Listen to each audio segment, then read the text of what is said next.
On se retrouve dans cette deuxième partie pour continuer l'exploration de l'iceberg des posts Reddit les plus perturbants. Au programme, 15 nouvelles histoires, toutes plus étranges ou terrifiantes les unes que les autres. Avant de commencer, un immense merci à vous toutes et tous qui avez rejoint la chaîne ces dernières semaines, ça fait chaud au cœur de ouf. Et cette chaleur, on va en avoir bien besoin pour continuer à descendre dans les profondeurs glaciales de l'iceberg. D'ailleurs, avant d'explorer ce troisième niveau sous la mer, je me dois de faire un petit trigger warning. Si vous êtes une personne sensible, cette vidéo n'est sans doute pas faite pour vous. Nous allons y voir des sujets extrêmement dérangeants, encore plus que dans la première partie, et vous risquez de ne pas en ressortir indemne. Voilà, c'est dit, si vous êtes toujours là, prenez un petit truc à grignoter, une boisson chaude ou fraîche, et calez-vous bien au fond de votre siège. Car nous enchaînons sans attendre sur la première histoire, dans laquelle nous allons voir que non, c'est sûr, OP n'a pas tué sa femme. OP, c'est un acronyme qui signifie Original Poster. Autrement dit, c'est la personne qui est à l'origine d'un thread sur Reddit. Et l'OP qui nous intéresse ici, c'est l'utilisateur Concerned Hubs. Le 24 février 2015, il publie ce message sur le subreddit r/legaladvice, un sous-forum dédié à l'échange de conseils juridiques. J'ai besoin de conseils pour parler à la police au sujet de ma femme. Ma femme n'est pas rentrée à la maison depuis qu'elle est sortie faire des courses samedi dernier. J'en arrive au point où je me dis que je devrais appeler la police pour signaler sa disparition. Je voudrais être aussi utile que possible en parlant aux policiers, mais je veux éviter d'éveiller des soupçons à mon égard. J'ai entendu trop d'histoires de maris qui se retrouvent accusés à tort quand quelque chose arrive à leur femme. Est-ce que je devrais leur donner des informations uniquement en réponse à des questions précises? Est-ce qu'il y a des sujets que je devrais éviter d'aborder? Je prévois d'appeler la police demain matin. Je ne peux pas attendre plus longtemps car je commence à recevoir des messages qui me demandent des nouvelles de ma femme et je ne veux rien dire à sa famille ou à ses amis avant d'avoir signalé sa disparition. Oui, je réalise que j'aurais dû leur en parler avant, mais à ce stade, je ne veux pas leur expliquer pourquoi je ne l'ai pas encore déclaré disparu. Voilà le post originel qui va instantanément être perçu comme une collection de red flags par les redditeurs. L'utilisateur Your Local Killer résume le sentiment général en demandant « Bon alors, où est-ce que t'as caché le corps ? Sérieusement, rien qu'en te lisant, je suis sûr que tu l'as tué. » Un autre commente « Si ce message est vrai, c'est l'un des plus tordus que j'ai vu passer sur ce sub et c'est pas peu dire. Ta femme a disparu depuis 48 heures et tu n'as pas encore contacté les autorités ?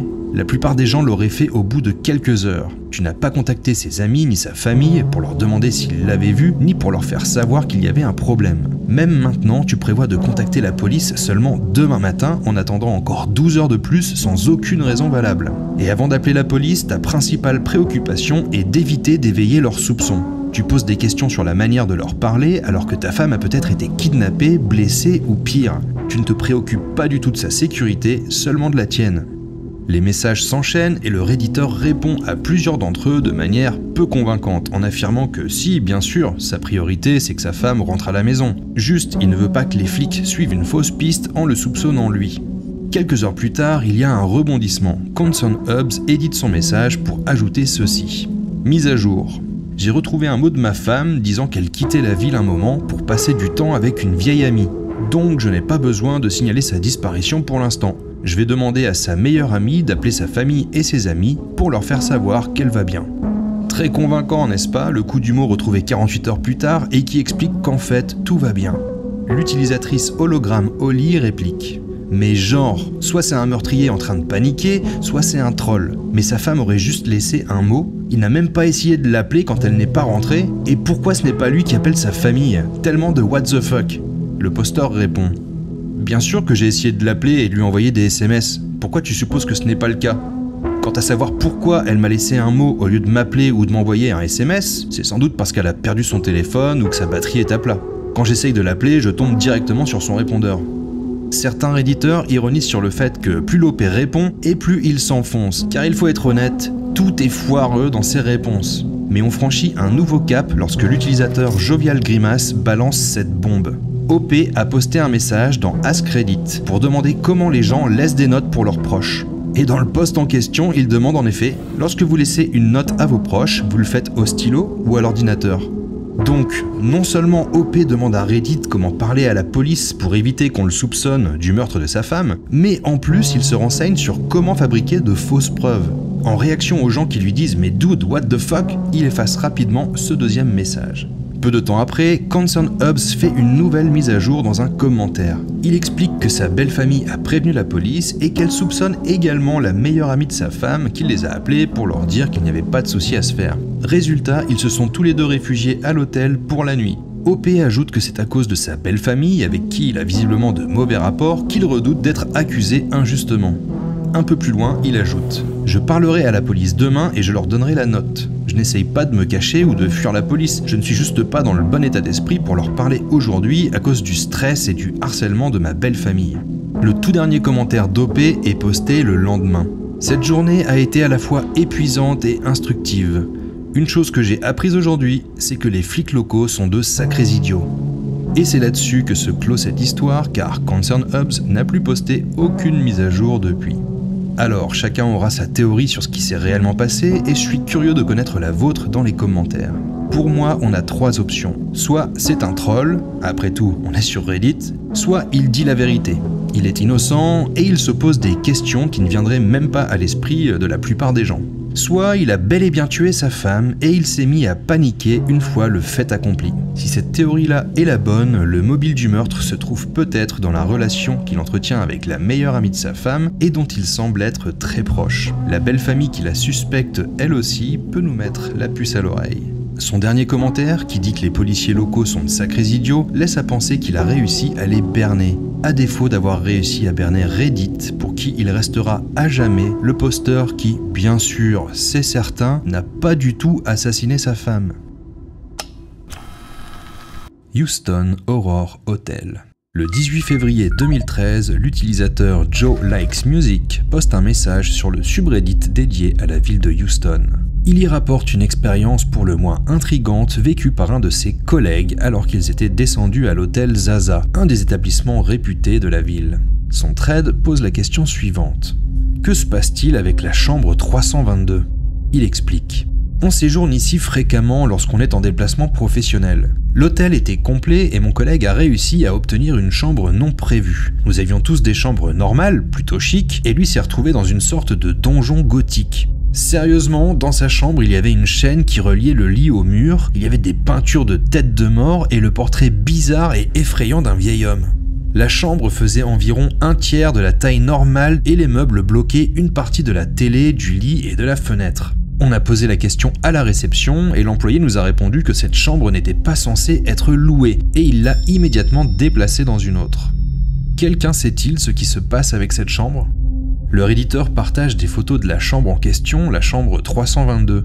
On peut y voir que la disposition des lieux est vraiment étrange, avec un lit placé dans la longueur de la pièce, des chaînes qui évoquent en effet une espèce de donjon sexuel et un sol froid fait de béton nu. Et au mur, il y a donc ces illustrations bizarres.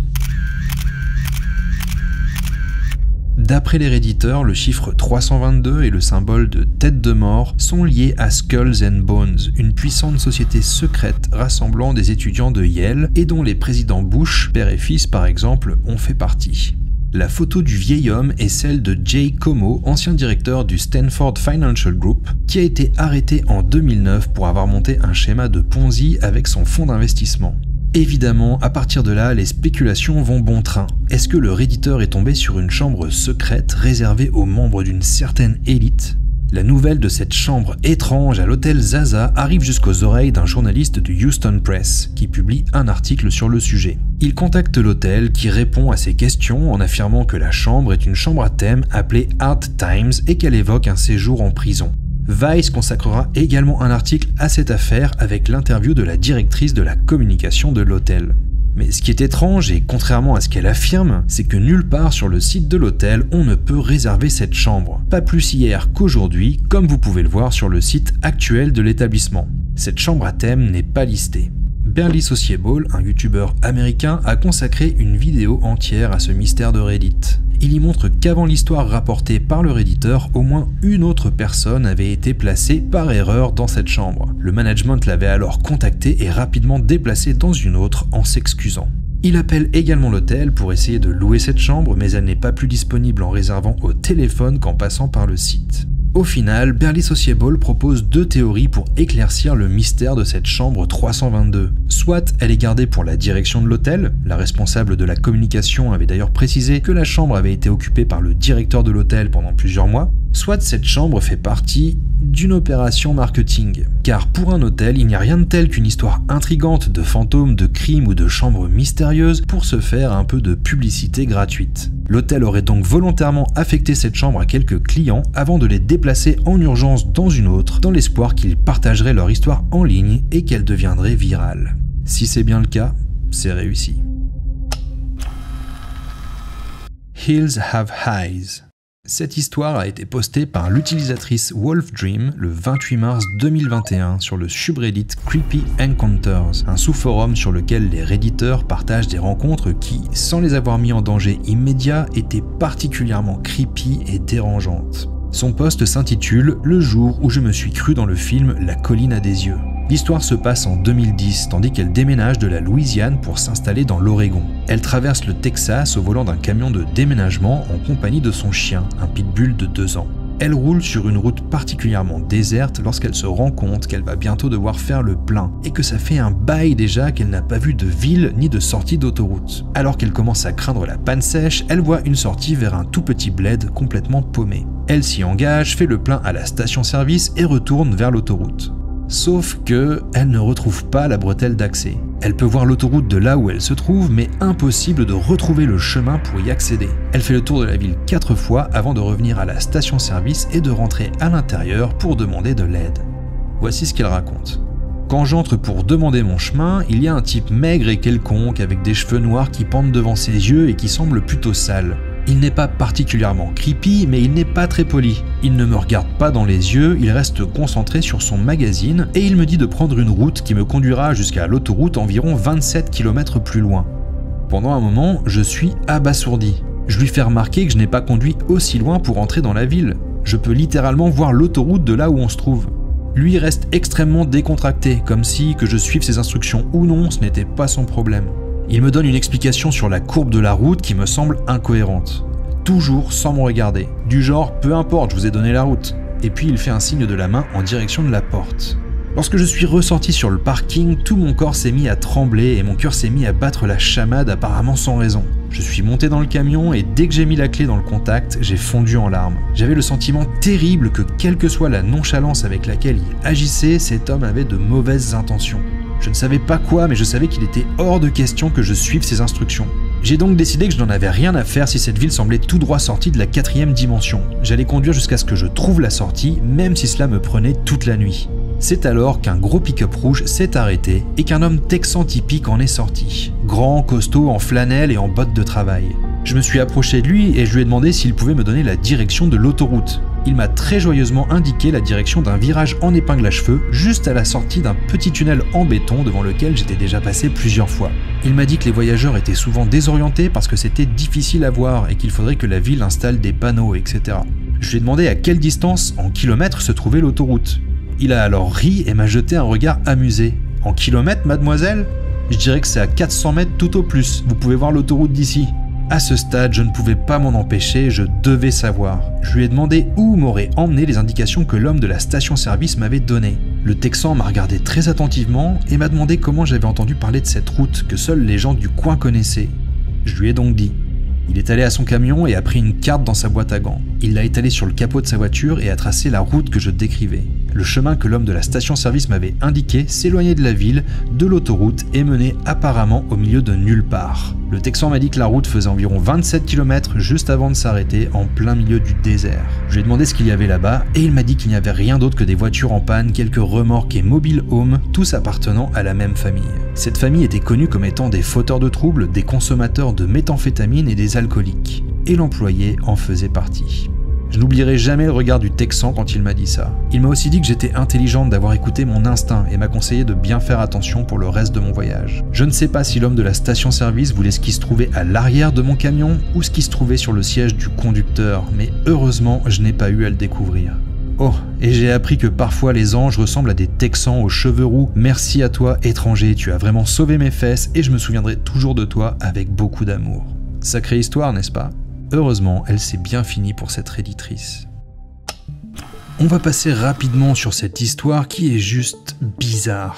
C'est l'utilisateur Gloves Are Fucked qui la poste le 1er août 2017 sur le subreddit dédié à la ville d'Halifax au Canada. Il raconte comment, un soir qu'il rentrait chez lui après être sorti avec des amis, un homme dans une voiture l'a abordé pour lui demander s'il cherchait un taxi. Le redditeur répond que oui, en pensant que le type fait une sorte d'Uber en indépendant. Il lui donne 10 $ pour la course et sur le trajet, le conducteur lui dit qu'il a une compagnie de gants de cuir. Plus bizarre, alors qu'ils arrivent non loin du domicile du redditeur, le conducteur lui demande s'il veut essayer une de ses paires de gants. L'OP accepte, il ne veut pas être mal poli, et le type lui donne une paire de gants qu'il a beaucoup de mal à enfiler. Le conducteur lui indique et lui montre comment faire, et alors que le posteur, qui est un peu éméché, tente d'enfoncer ses doigts dans le gant, il se rend compte que le type a l'air de s'exciter.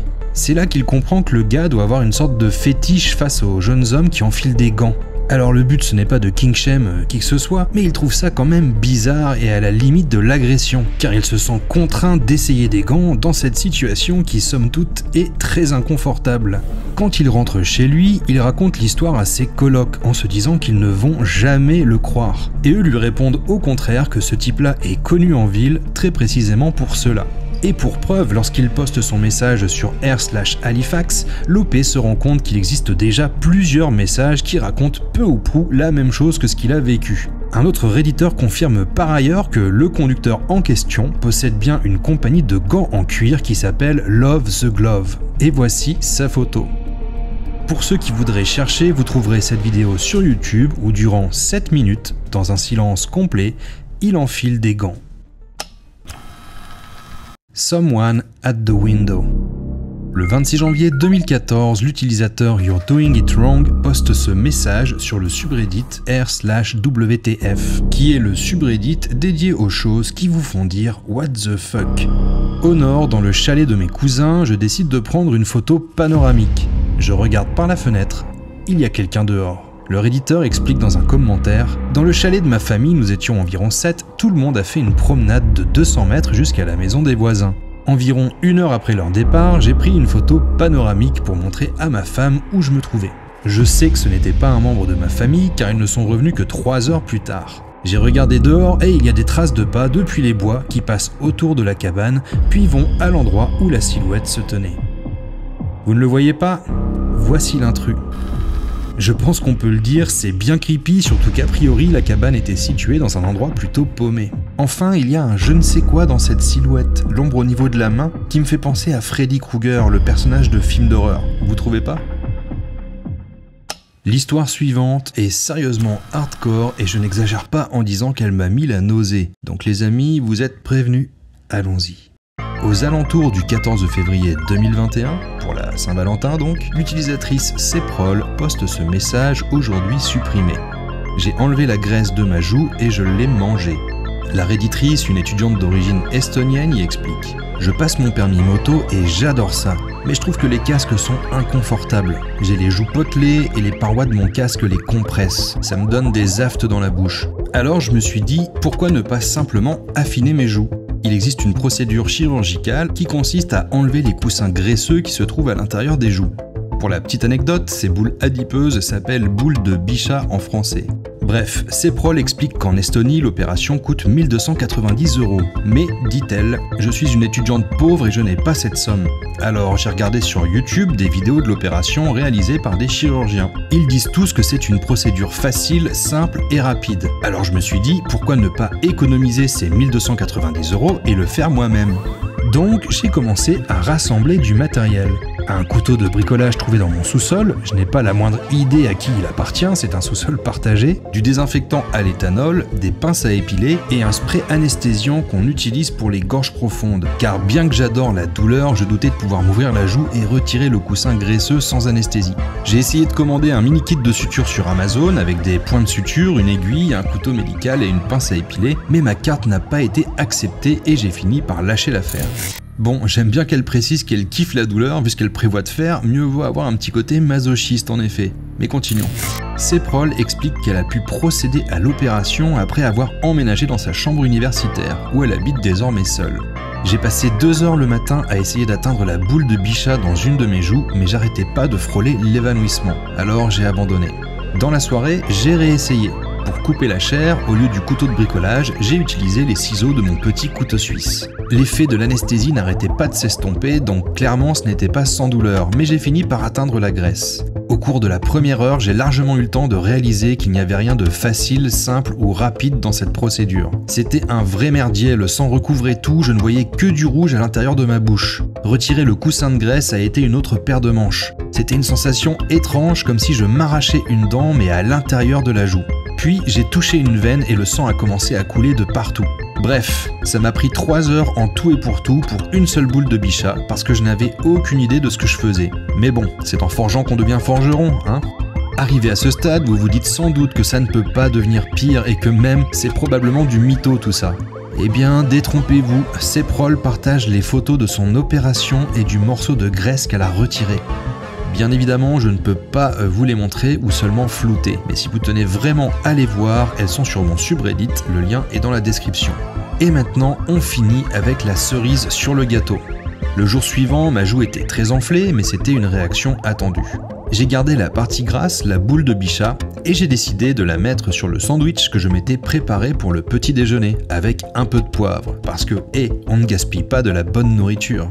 Ça avait un peu le goût du gras dans une côtelette de porc. Et voici la seule photo que je m'autorise à partager avec vous sans aucune censure, ce qui reste du sandwich une fois qu'elle s'est littéralement mangé l'intérieur de la joue. On va conclure cette histoire par ce commentaire de Fabulous Stomach. Si retirer la graisse de sa propre joue et la manger n'est pas un comportement de psychopathe, je ne sais pas ce qu'il l'est. Je suis prêt à parier que dans 10 ans, cette fille sera une tueuse en série.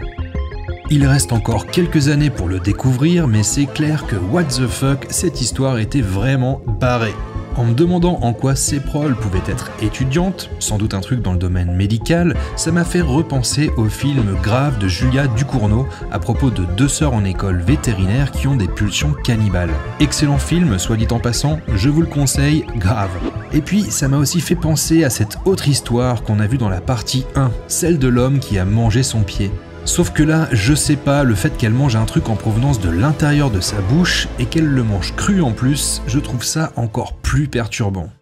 Moins sanglant, mais non moins perturbant, nous allons maintenant nous pencher sur un message posté sur le subreddit r/relationships, un sous-forum dédié à l'échange de conseils sur les relations en général. Le 23 décembre 2017, l'utilisatrice Nephew Video Throwaway crée le thread suivant. Je crois que j'ai chopé mon neveu en train d'essayer de me filmer aux toilettes. Le voici.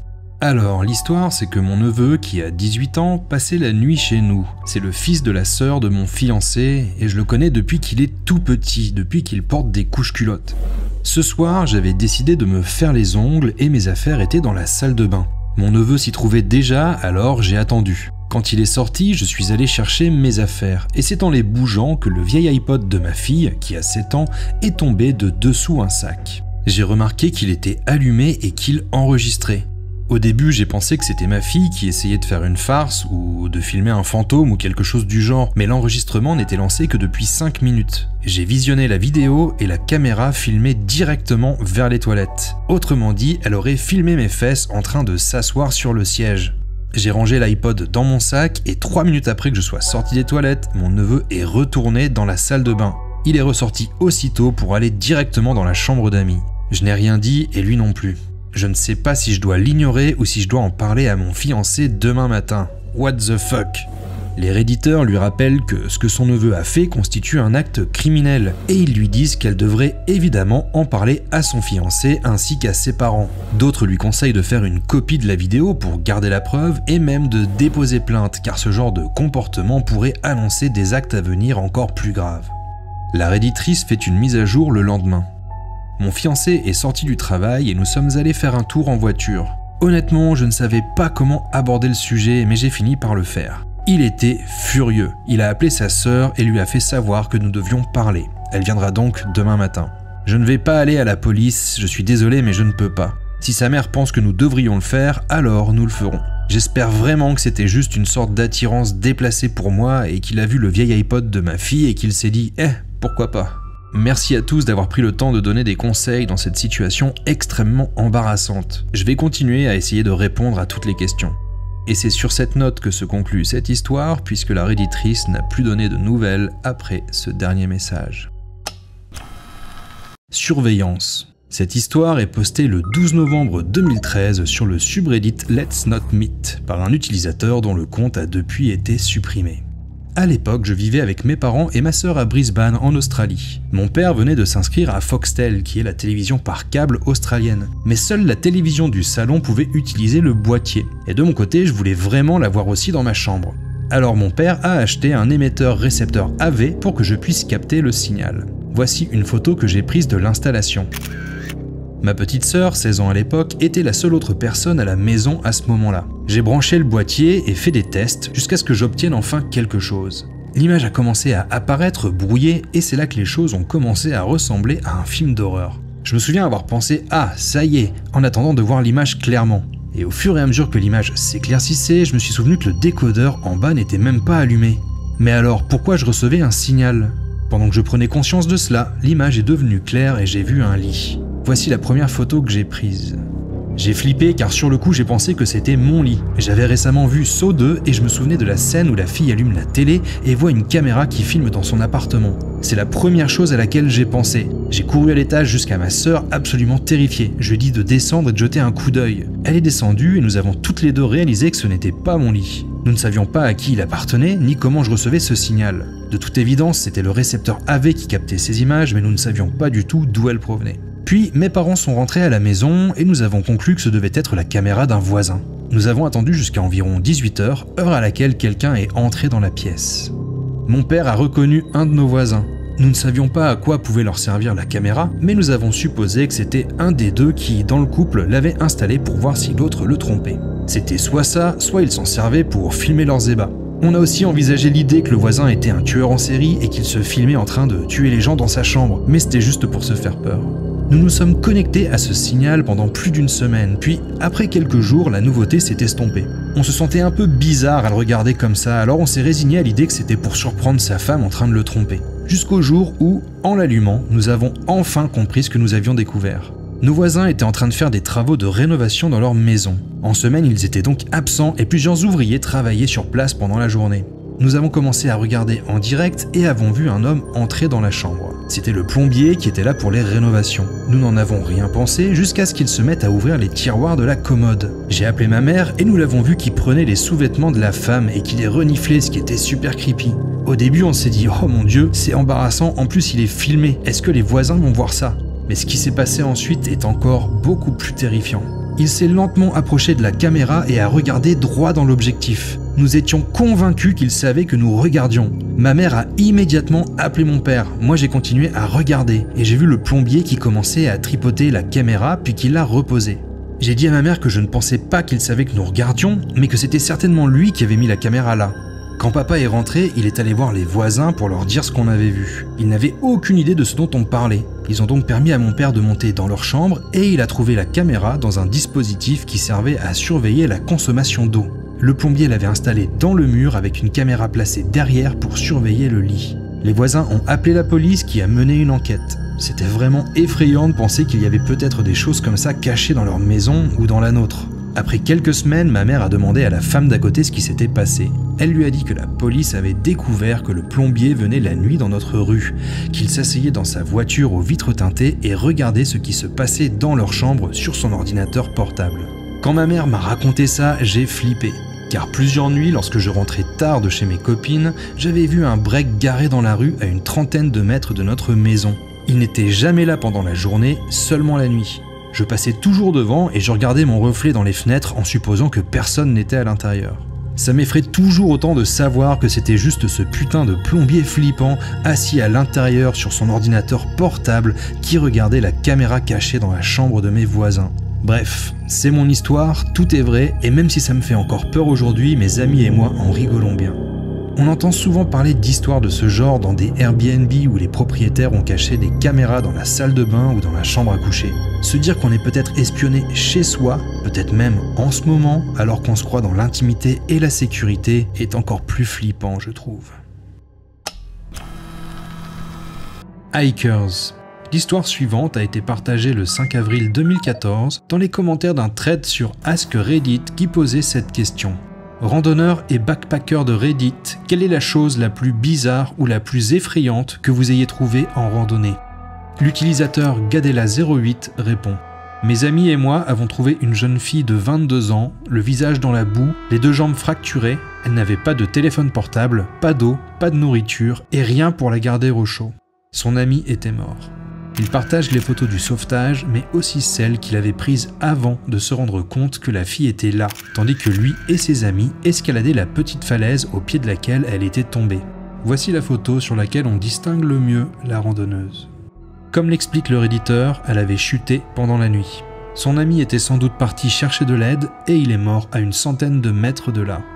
La jeune femme est restée là pendant plus de 20 heures jusqu'à ce que le redditeur la trouve et permette son sauvetage. Dr. Boyfriend. Cette histoire est complètement dingue. Elle a été postée le 10 octobre 2018 sur le subreddit Air Legal Advice par l'utilisatrice Intrepid Sport. Son message s'intitule « Je pense que mon petit ami me drogue pour me faire oublier des choses, il est médecin ».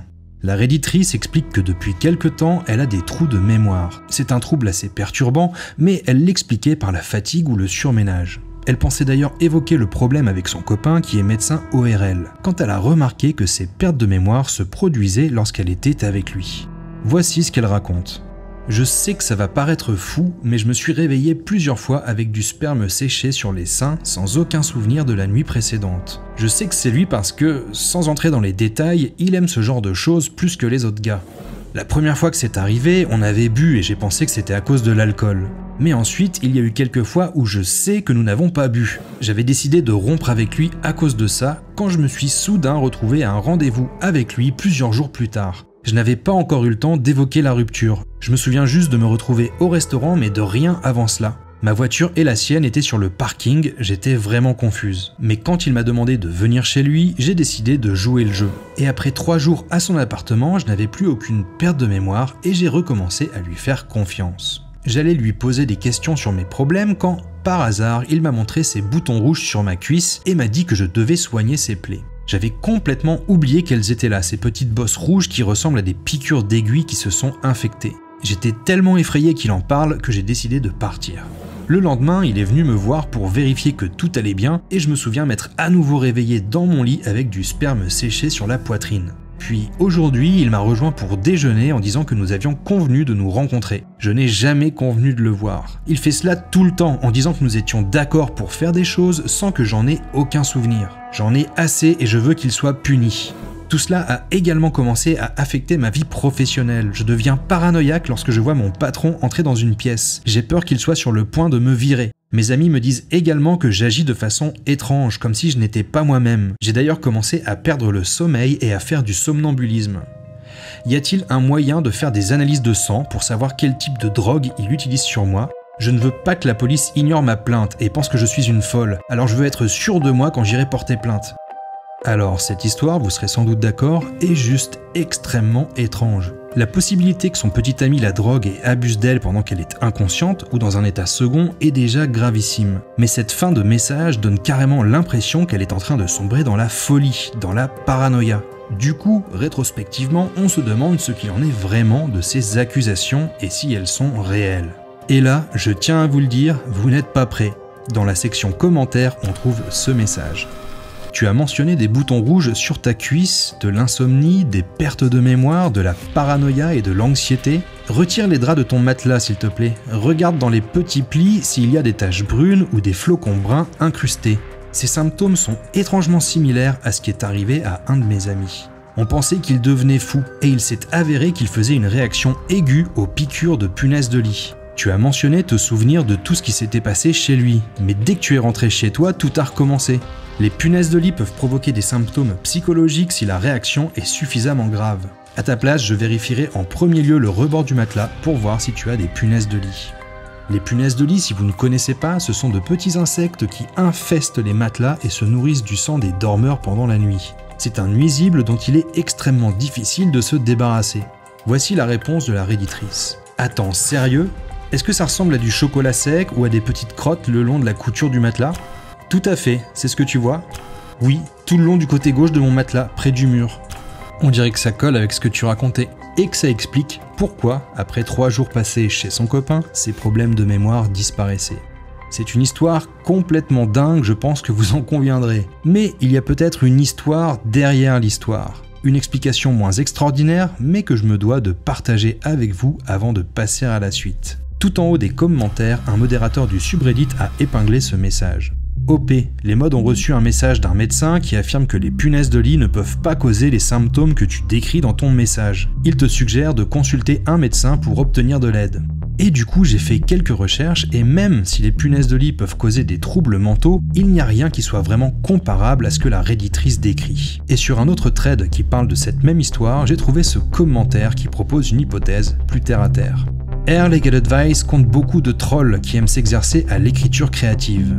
De plus, les trolls essaient souvent de recréer la gloire de certains messages célèbres, notamment celui sur le monoxyde de carbone. Et là, parenthèse, le post auquel cet utilisateur fait référence est l'un des plus connus de Reddit, dans lequel un redditeur est persuadé que son propriétaire s'introduit dans son appartement pour lui laisser des notes sur des post-it. En réalité, grâce aux commentaires, le redditeur a réalisé qu'il était victime d'une intoxication au monoxyde de carbone, dont les symptômes incluent des pertes de mémoire, des maux de tête et dans les cas graves, une forme de psychose. En réalité, c'était lui-même qui écrivait ses notes sans s'en souvenir.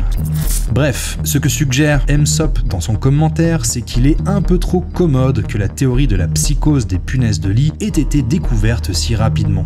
Alors on pourrait presque dire que l'histoire a été débunkée, mais on ne peut pas savoir avec certitude si elle est vraie ou fausse. Ce qui est sûr en revanche, c'est que moi, elle m'a pris, et j'espère que c'était le cas pour toi aussi. En passant, si tu veux partager une histoire en particulier, il y a les timecodes dans la description. Il te suffit de copier le lien et de le partager pour renvoyer vers l'histoire en question. Passons à la suite. Friendly Lady. Dans un message posté le 3 mars 2014, l'utilisatrice Cosmic Kitty rapporte une rencontre vraiment perturbante. Son post s'intitule « Elle avait quelque chose de vraiment bizarre ». Le voici. Le jour de son 21e anniversaire, Cosmic Kitty et la mère de son petit ami doivent rejoindre du monde dans un bar du centre-ville. Alors qu'elles sont arrêtées à un passage piéton, la redditrice remarque une femme qui se tient juste à côté d'elle. Leurs épaules se touchent et elle est penchée dans sa direction. Elle a de longs cheveux noirs qui descendent jusqu'à la taille et porte une longue robe, une veste en cuir et des sandales. Tout de suite, Cosmic Kitty remarque son attitude bizarre. Voici ce qu'elle raconte. Sa tenue était normale, mais elle n'agissait pas normalement. Elle était vraiment bizarre et elle n'arrêtait pas de se boucher le nez, comme si quelque chose sentait mauvais. Et elle regardait bizarrement autour d'elle, comme si elle s'attendait à ce que quelque chose surgisse et l'attrape. Pour être honnête, elle se comportait comme un animal effrayé. Et pourtant, son comportement était froid. Ses yeux étaient comme morts et vides, et son visage ne montrait aucune émotion. Alors, n'appréciant pas trop qu'elle s'approche de moi, j'ai fait quelques pas sur le côté. Et devinez quoi? Elle a fait un pas vers moi et s'est approchée aussi près qu'elle l'avait fait la première fois. Ensuite, le feu passe au vert, et la redditrice s'attend à ce que cette femme bizarre passe son chemin. Mais pas du tout, elle traverse la rue et continue à les suivre. Au bout d'un moment, la mère de son petit ami la confronte. « Hé, tu as besoin de quelque chose? Tu vas bien ou quoi ?» Ce à quoi la fille répond « On n'est pas en sécurité. » À ce moment-là, les deux femmes sont en mode « What the fuck ?» Alors elles accélèrent le pas pour tenter de la semer. Mais la jeune femme étrange continue de les suivre. Même lorsque la mère lui dit « Arrête de nous suivre », la fille répond « Je veux rester avec vous ». Elle tente encore de s'éloigner, mais la fille les suit jusqu'à l'intérieur du bar où elle retrouve le reste de leur groupe pour fêter l'anniversaire de Cosmic Kitty. Et la jeune fille aux cheveux noirs s'assied même à leur table. C'est alors que la redditrice prend cette photo qui, vous allez le voir, est vraiment étrange. La redditrice explique. Elle s'est assise du côté le plus éloigné de la table et elle a commencé à se déplacer. Mais elle ne se déplaçait que lorsque nous regardions ailleurs. On tournait la tête et boum, elle avait réussi à se rapprocher d'un siège. Et elle nous fixait tout le temps avec cette expression vide sur le visage, jusqu'à ce qu'elle soit en face. Vous la voyez ici, juste en face. Au final, la mère du petit copain de Cosmic Kitty a commencé à en avoir marre et elle a demandé au videur de la faire partir car la table était réservée pour leur groupe. Après une dispute, la fille sort et attend face à l'entrée du bar. Puis, après une quinzaine de minutes, elle finit par partir. Comme le dit la redditrice, cette fille était sans doute droguée ou alors atteinte d'une maladie mentale. Pour certains, les photos font penser à un personnage du film VHS et disent qu'ils auraient paniqué eux aussi. D'autres espèrent simplement que cette fille se trouve maintenant dans une meilleure condition et qu'elle a trouvé ce soir-là l'aide qu'elle semblait désespérément rechercher. Voici encore une histoire bizarre et fascinante. Le 9 juillet 2021, l'utilisatrice Blue Black Jupiter poste un message sur le subreddit RBI qui, en référence au FBI, signifie Reddit Bureau of Investigation. Son post s'intitule « Preuve en vidéo, la voisine du dessus me harcèle ». Avec photos et vidéos à l'appui, la redditrice explique que sa voisine, qui est blanche et d'origine irlandaise, passe son temps à la suivre dans son appartement. Autrement dit, dès que la redditrice se déplace dans son appartement, la voisine à l'étage du dessus se déplace dans la même pièce et tape doucement du pied au-dessus d'elle. Comme preuve, elle fournit une vidéo d'une dizaine de minutes qui compile ses occurrences. Elle y annote quand la personne à l'étage la suit, etc. Elle partage également une photo, celle d'une bouteille d'eau de javel que quelqu'un a déposée sur son palier. La redditrice, qui est afro-américaine, explique « Ça a des connotations racistes et les attaques à l'eau de javel ou à l'acide ne sont pas rares en Europe. Je pense que c'est elle qui a pu le faire. » Cette situation provoque chez elle une forte angoisse. Tout cela m'a causé beaucoup de peur et a exacerbé mes problèmes médicaux. J'ai perdu des mois de travail et j'ai passé près d'un quart de mon bail à vivre avec des amis. J'ai très peur que cette personne me fasse du mal, car elle fait une fixation sur moi 24 heures sur 24, 7 jours sur 7 et ne quitte jamais son appartement. Surtout, elle ne comprend pas comment sa voisine parvient à la suivre à la trace de cette manière et elle la suspecte d'avoir installé des caméras dans son appartement pour savoir où elle se trouve à toute heure du jour ou de la nuit. Dans les commentaires, une bonne partie des redditeurs lui indiquent comment chercher des caméras cachées, comment vérifier que son routeur n'a pas été piraté, etc. On apprend aussi qu'elle a déjà porté plainte contre sa voisine pour harcèlement, mais qu'elle a été déboutée car d'après le juge, il n'y avait pas de motif et la voisine elle-même a essayé d'accuser sa colocataire car elle travaille dans un bureau et non de chez elle. Mais comme vous le pressentez sans doute, d'autres redditeurs se montrent plus sceptiques et s'interrogent sur sa santé mentale. Car ce qu'elle décrit ressemble trait pour trait à de la paranoïa. Les personnes qui souffrent de délire paranoïaque présentent souvent un discours extrêmement bien construit et cohérent, dans lequel les différents éléments semblent faire sens, au point qu'elles peuvent convaincre leur auditoire de la réalité de la persécution ou du complot dont elles disent faire l'objet. Néanmoins, ce délire s'ancre dans une déconnexion de la réalité. C'est pourquoi c'est sans doute l'utilisatrice Pearl Street Blues qui lui pose les questions les plus pertinentes. En considérant tout cela de manière logique, s'il y a des caméras dans ton appartement, cela veut dire soit que quelqu'un a câblé des caméras dans chaque pièce, soit que quelqu'un vient régulièrement pour changer les piles. L'une ou l'autre de ces options te semble-t-elle probable ?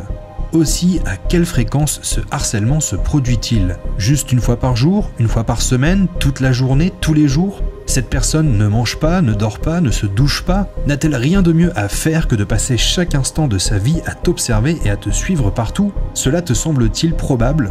Tu dis qu'elle ne quitte jamais son appartement. Jamais ? Elle ne va pas au travail, elle ne va pas à l'épicerie, elle passe littéralement chaque seconde de sa vie à te regarder ? Est-ce que cela te semble probable ? Je sais que cela doit être terrifiant pour toi, mais cela ressemble à de la paranoïa et à de l'anxiété. Suis tous les conseils donnés ici pour vérifier s'il y a des caméras. Mais si tu n'en trouves pas, es-tu prête à envisager la possibilité que tout cela ne se passe pas vraiment ou que ton stress et ton anxiété t'amènent à mal interpréter un comportement innocent ? Blue Black Jupiter répond de manière toujours aussi construite et en apparence toujours aussi logique et rationnelle. Mais elle n'en démord pas. Pour une raison qui lui échappe, elle est sûre et certaine que sa voisine la harcèle en la suivant à longueur de temps. C'est sur cette certitude de la redditrice que s'arrête cette histoire. Car depuis juillet 2021, elle n'a plus rien posté sur son compte Reddit. L'histoire qui va suivre est terrifiante. Elle a été postée le 7 juin 2019 sur le subreddit r/confessions par l'utilisateur Mesk997. La voici. Je suis responsable de la mort de plusieurs personnes. Il y a environ 4 ans, j'étais vendeur sur le Darknet. C'était une activité de courte durée, je le faisais juste parce que j'étais trop paresseux pour trouver un job et que je ne voulais pas me contenter du métro boulot dodo. Je voulais créer ma propre entreprise et utiliser l'argent de la drogue pour me lancer. Je consommais moi-même depuis des années et j'avais rencontré beaucoup de monde dans le milieu du deal. J'ai donc commencé à dealer moi-même. Mais je suis de nature anxieuse, je détestais rencontrer des gens sur des parkings et je ne voulais absolument pas que quelqu'un sache où je vive. C'est alors que j'ai lu un article sur le site Silk Road et sur l'arrestation de Ross Ulbricht. J'étais obsédé par cette idée et par l'idée d'apprendre la sécurité informatique, tout cela dans le but d'ouvrir ma propre boutique. Eh bien, après quelques mois, j'ai finalement réussi. J'ai démarré ma boutique avec 3 drogues, de la kétamine, de la méthamphétamine et de l'herbe. Tout a bien été pendant quelques mois. J'ai bien perdu quelques milliers de dollars dans une arnaque, mais j'avais environ 25 000 $ d'économie à ce moment-là, alors ça n'a pas ruiné ma vie comme ce fut le cas pour quelques autres vendeurs que je connaissais.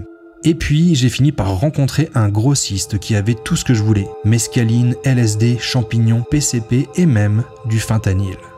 Petite parenthèse, le fentanyl est une drogue de type opioïde comme la morphine ou l'héroïne, mais elle est environ 50 fois plus puissante que l'héroïne et par conséquent extrêmement dangereuse. Une très faible dose d'à peine 2 mg suffit à provoquer la mort par overdose et arrêt cardiaque ou respiratoire.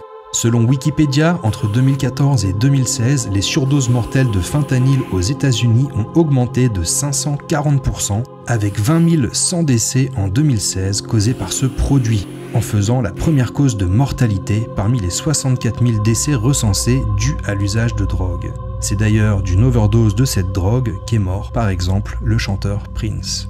Revenons à la confession d'OP. Il poursuit. Je mettais les adresses de chaque client dans un fichier Excel avec leur nom, leur code postal, leur commande ainsi que le montant. À l'époque, je vendais une drogue hallucinogène, une sorte de mescaline en poudre super blanche. Le fentanyl était aussi une poudre blanche. Leur consistance est très similaire. Et pour faire court, mon fichier Excel a merdé, ou alors c'est moi qui ai merdé, et les commandes de mescaline d'environ 7 personnes ont été remplacées par des commandes de fentanyl. Elles ont toutes été envoyées. Je n'ai pas remarqué et j'ai continué à faire mon business pendant quelques jours. Environ 5 jours plus tard, quelqu'un m'a contacté et m'a dit que son ami était mort à cause de ma mescaline. J'ai immédiatement dit que c'était des conneries et je suis allé vérifier mon journal de commande et j'ai pesé la quantité de mescaline qu'il me restait. Eh bien, j'avais environ 11 grammes de plus que ce que j'aurais dû. Je ne sais toujours pas comment ça a pu arriver. Je n'étais pas un consommateur de drogue forte, mais j'étais assurément défoncé à l'huile de cannabis. Je suis allé vérifier mon journal de commande sur la place de marché pour voir si quelqu'un avait marqué sa commande comme finalisée, et quelques-uns l'avaient fait, y compris la personne qui m'avait envoyé un message. Mais personne qui n'avait acheté de la mescaline ce jour-là n'avait finalisé sa commande. Le site sur lequel j'étais possédait également une fonction pour voir la dernière activité d'un utilisateur, et aucun de ceux-là ne s'était connecté depuis au moins 3 jours. J'ai immédiatement désactivé mon compte, je n'ai même pas eu besoin d'une confirmation, je savais ce qui s'était passé. Je savais que je venais de tuer plusieurs personnes. J'ai vendu le reste de ma drogue, converti mes bitcoins en cash et j'ai déménagé. Pendant des semaines, je n'ai parlé à personne. J'ai trouvé un job dans un resto et je n'ai touché à aucune drogue depuis. Je n'ai plus rien à voir avec cette vie. Je pense encore à eux, toutes les nuits. J'ai enregistré leurs noms et je les ai cherchés sur Google quelques jours plus tard. J'ai pu trouver des informations sur 4 clients dont je sais qu'ils sont morts. L'un d'eux avait partagé la drogue avec un ami. Ils sont morts tous les deux. Je ne sais pas pourquoi je poste ça ici, sans doute parce que je n'ai personne à qui le dire, et quand bien même j'aurais quelqu'un à qui parler, je ne pense pas que je le pourrais. Je passe mes journées sobres, je pointe au travail, je sors du travail, je rentre à la maison, je joue aux jeux vidéo, je suis un reclus complet. Les gens que je connaissais ont pris leur distance avec moi, et je sais que c'est parce que je ne suis plus que l'ombre de moi-même. Je ne peux rien y faire. J'ai l'impression que je ne mérite pas d'être en vie. Je pense qu'il n'y a rien à ajouter, c'est sans doute l'une des confessions les plus glaçantes que j'ai lues. On dit que Reddit est plein de trolls, là j'espère sincèrement que c'en est un. Même si, en voyant ce profil et cet unique post déprimant, quelque chose me dit que ce n'est pas le cas. People in the Attic. Le 27 février 2021, l'utilisateur LodgerThrowaway22 poste ce message sur le subreddit RBI. Des gens vivaient-ils dans mon grenier? Pour commencer, le posteur donne quelques précisions. Il ne croit pas au paranormal, il vit dans un coin de sa ville qui est plutôt craignos et il souffre d'hallucinations auditives et visuelles et de problèmes de santé mentale qui évoquent un diagnostic de schizophrénie. Cela fait qu'il a parfois du mal à faire la distinction entre ce qui est réel et ce qui ne l'est pas. Il indique qu'il vit avec son père dans une vieille maison qui possède un étage avec 3 chambres ainsi qu'un grenier par lequel on accède par une trappe située dans le plafond du couloir. Et il rapporte ces événements pour le moins étranges. Cela a commencé par des bruissements dans le grenier, mais je me suis dit qu'un oiseau était coincé là-haut, c'était déjà arrivé auparavant, et la majorité des bruits se produisaient le matin, après mon réveil et avant que je me couche. J'ai demandé à mon père s'il avait remarqué la même chose et il m'a dit que oui, alors je ne m'en suis pas soucié. Au bout de 2 ou 3 mois, les bruits sont devenus plus fréquents. Mais là encore, je me suis dit que ce n'était rien et je les couvrais en écoutant de la musique ou des vidéos YouTube sur mon ordinateur. Je ne voulais pas me laisser envahir par ma paranoïa. Puis, une nuit, je me suis réveillé vers 3 h du matin et là j'aurais juré avoir entendu des bruits de pas au-dessus de moi dans le grenier. J'ai couru dans la chambre de mon père pour le réveiller. Les bruits se sont arrêtés et mon père ne m'a pas cru. Il m'a dit que cela devait être une des hallucinations dont je souffre. Ça m'a rassuré et c'était tout ce dont j'avais besoin. Après cela, je n'ai plus entendu grand-chose pendant près de 2 semaines. Puis un jour, nous sommes sortis, mon père et moi, avec nos chiens. J'avais laissé mon PC allumé, ma porte était entrouverte et la porte de la salle de bain était fermée. Nous nous sommes promenés pendant 3 ou 4 heures. En rentrant, je suis remonté dans ma chambre et j'ai vu que ma porte était fermée. Je me suis dit que c'était sans doute à cause d'un courant d'air. Puis mon père s'est plaint depuis le rez-de-chaussée en disant que j'avais laissé du lait et de la viande en dehors du frigo. Je lui ai dit que ce n'était pas moi, alors il était confus et il a supposé qu'il avait dû le faire lui-même. Avant d'entrer dans ma chambre, j'ai vu que la lumière de la salle de bain était allumée et que la porte était grande ouverte. Je suis allé fouiller dans la salle de bain mais je n'ai rien trouvé de suspect. Puis quand je suis rentré dans ma chambre et que je me suis assis devant mon ordinateur, j'ai remarqué qu'il n'était plus sur la vidéo YouTube que je regardais, mais sur un site européen parlant de nourriture. En dehors de cela, il n'y avait aucun signe qu'on avait touché à mon ordinateur. Je me suis donc dit que c'était peut-être une pop-up. Voici le lien du site. À partir de là, les choses ont empiré. Mon père et moi entendions des bruits bizarres pendant la nuit et même la journée. Des coups, des bruits sourds, etc. Je ne travaille pas et souvent, quand j'étais à la maison, j'entendais ces bruits et mes chiens aussi, donc je savais que ce n'était pas des hallucinations. Mes chiens ont commencé à renifler et à faire pipi autour de la zone située sous la trappe menant au grenier, alors qu'ils avaient déjà 3-4 ans et qu'ils étaient propres. Un Noël, mon père est parti en vacances, me laissant seul à la maison pendant quelques semaines. Ça a probablement été le moment le plus effrayant de ma vie. Tout allait bien les premiers jours, j'ai beaucoup cuisiné, j'ai passé beaucoup de temps avec mes chiens. Puis un jour, j'ai remarqué que de petites choses disparaissaient dans le réfrigérateur. Des petites portions de fromage ou certains aliments que j'avais cuisinés et je manquais de lait beaucoup plus rapidement que prévu. Cela a duré environ 3 jours avant que j'appelle un ami. Je lui ai expliqué la situation et il était plus qu'heureux de rester sur le canapé en bas pendant quelques jours pour veiller sur moi. La première nuit qu'il était là, nous avons fait un test, en faisant comme si nous quittions la maison. Nous avons claqué la porte d'entrée puis sommes retournés dans le salon et avons attendu pendant environ 10 minutes, en chuchotant tout au plus. Puis nous avons entendu des bruits tout près de l'accès au grenier, une sorte de bruit de grattage comme si des ongles passaient sous la trappe. Quand mon ami a entendu ça, il a tapé du pied sur le sol pour les intimider et mes chiens ont commencé à grogner eux aussi. À ce moment-là, j'avais très peur et mon ami aussi, ce qui était plutôt surprenant. Il m'a dit qu'il resterait debout toute la nuit si c'était nécessaire. Je lui ai rapidement répondu en disant quelque chose du genre « Pas moyen frérot, on se barre, je vais prendre mes affaires et les chiens et on va chez toi ». Il a accepté et nous sommes partis pour la nuit. Je suis revenu l'après-midi suivant avec lui pour voir si quelque chose dans la maison avait bougé. Il y avait de la vaisselle dans l'évier, de la nourriture manquante dans le frigo et mon PC était allumé alors que j'avais tout éteint avant de partir. J'étais convaincu que quelqu'un vivait dans ma maison. Quand j'ai compris ça, j'ai appelé la police, ils sont venus et ils ont fouillé la maison, mais ils ne sont pas allés dans le grenier. Ils ont juste ouvert la trappe et appelé à l'intérieur sans obtenir de réponse. Ils n'avaient pas d'explication non plus pour la disparition de la nourriture ou l'ordinateur allumé et apparemment ils ne pouvaient rien y faire.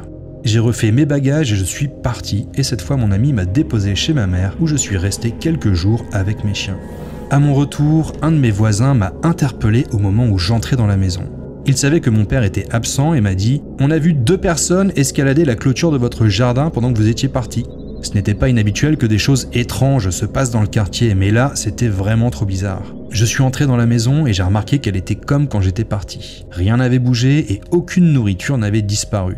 Je n'ai plus entendu de bruit après ça. Cela fait presque 1 an maintenant que rien d'étrange ne s'est produit et que tout est normal. Mais savoir que des gens ont pu vivre dans mon grenier à quelques mètres de moi me terrifie. Baby Blues 17. Le 8 février 2017, l'utilisatrice Baby Blues 17 poste un message dans le subreddit Legal Advice, expliquant qu'elle est enceinte et que les services de protection de l'enfance enquêtent sur elle. Voici son histoire telle qu'elle la raconte. J'ai 29 ans, je suis heureuse en ménage, mon mari et moi avons des emplois stables et nous sommes propriétaires de notre maison. Nous sommes fin prêts pour fonder une famille et je suis enceinte de presque 9 mois de notre premier enfant. Le problème, c'est qu'il y a 11 ans, mon mari a été arrêté pour possession de marijuana alors qu'il était à l'université. Il a purgé sa peine et sa période de probation sans aucun problème et depuis, il n'a pas touché à la marijuana ou quelque autre substance illégale. De mon côté, je n'ai aucun casier judiciaire et je n'ai jamais pris de drogue. C'était juste une erreur idiote de sa part qu'il a faite à 18 ans et il a tout fait pour mettre cela derrière lui. Mais apparemment, quelqu'un a contacté les services de protection de l'enfance et les a informés que nous étions des consommateurs de drogue. Nous avons été aussi coopératifs que possible avec l'assistante sociale qui est venue nous rendre visite. Nous avons été interrogés, notre maison a été examinée et elle n'a rien trouvé de suspect ou d'incriminant. D'après l'assistante sociale, tout semble donc parfait. Malheureusement, elle nous a dit aussi qu'il était possible que notre enfant nous soit enlevé à la maternité. J'ai été dévasté et horrifié d'entendre ça. Lorsque je lui ai demandé pourquoi, elle m'a répondu que ce n'était pas elle qui décidait et qu'il fallait attendre et voir, ce qui me semble absurde. J'ai l'impression qu'il y a quelque chose qu'elle ne me dit pas, mais je n'ai aucune expérience avec les services de protection de l'enfance et je ne sais pas ce que nous aurions pu faire de mal. Ai-je besoin de prendre un avocat ? J'avais prévu de dépenser nos économies pour notre bébé et notre congé parental, mais j'utiliserai cet argent pour un avocat s'il le faut. En entendant cette histoire, ma première réaction a été de me dire que la législation américaine était vraiment très stricte et que ce serait dramatique pour l'enfant et pour les parents d'être ainsi séparés dès la naissance. Puis, j'ai lu le commentaire de l'utilisateur Hurry Up Mio. Je suis un ancien enquêteur évaluateur du service de protection de l'enfance de l'Indiana. Il y a quelque chose qui n'a aucun sens dans ce que tu rapportes, à moins que la loi ait beaucoup changé ces dernières années depuis que j'ai quitté le département. En ce moment, tu es enceinte, n'est-ce pas ? Tu n'as pas d'enfant. Donc, ils enquêtent sur le fœtus. L'utilisatrice Wish Away ajoute « Je suis une ancienne employée à la protection de l'enfance, moi aussi. Le département n'enquête pas sur les femmes enceintes qui n'ont pas d'enfants. Il y a quelque chose qui cloche. » L'OP répond « Oui, nous n'avons pas encore d'enfants. Ils enquêtent sur le fœtus. Je ne savais même pas que c'était possible. » Le rapport qu'ils ont reçu devait être assez alarmant, je suppose. Ça m'a semblé super bizarre à moi aussi. Alors, que se passe-t-il exactement ? La redditrice va apporter des éclaircissements 2 semaines plus tard avec ce nouveau message. Quand j'ai posté mon premier message, on m'a conseillé de prendre un avocat. On m'a également dit que le DCS de l'Indiana n'enquêtait pas sur les femmes enceintes et que la femme qui prétendait être une assistante sociale était peut-être une impostrice. Et pour faire court, cette femme n'a aucune affiliation avec les services sociaux. Je suis encore sous le choc. Nous sommes allés directement à la police et ils prennent ça très au sérieux. Cette personne semble être une menteuse très habile et très bien renseignée. Je n'aurais jamais su que quelque chose n'allait pas sans les conseils de ce subreddit et sans l'intervention de mon avocat. Je me sens complètement idiote, mais l'instinct de coopération inconditionnelle face à une figure d'autorité est fort. Je n'ai pas encore accouché et nous restons chez un membre de la famille en qui nous avons toute confiance jusqu'à la naissance. Mon gynécologue et l'hôpital ont été informés et ils prendront les mesures de sécurité appropriées. J'ai encore peur, mais nous prenons toutes les précautions nécessaires pour assurer la sécurité de notre enfant et j'espère que tout ira bien. Voilà une histoire qui fait froid dans le dos. Ce qui en ressort, c'est que cette personne manigançait l'enlèvement du nouveau-né à l'hôpital. Un crime terrifiant et qui, lorsqu'il est perpétré, l'est souvent par des personnes qui prétendent faire partie du personnel. Infirmiers, médecins et, pourquoi pas, agents des services sociaux. Et c'est sur cette histoire que nous quittons ce niveau de l'iceberg, pour nous enfoncer dans la strate inférieure dans la prochaine vidéo de cette série. Pour être prévenu dès qu'elle est disponible, abonne-toi et active la cloche pour recevoir les notifications. Encore une fois, merci à toutes celles et ceux qui ont rejoint la chaîne dernièrement. Sérieusement, c'est motivant de ouf. Sur ce, je vous dis à très bientôt pour la prochaine vidéo. Ciao ciao.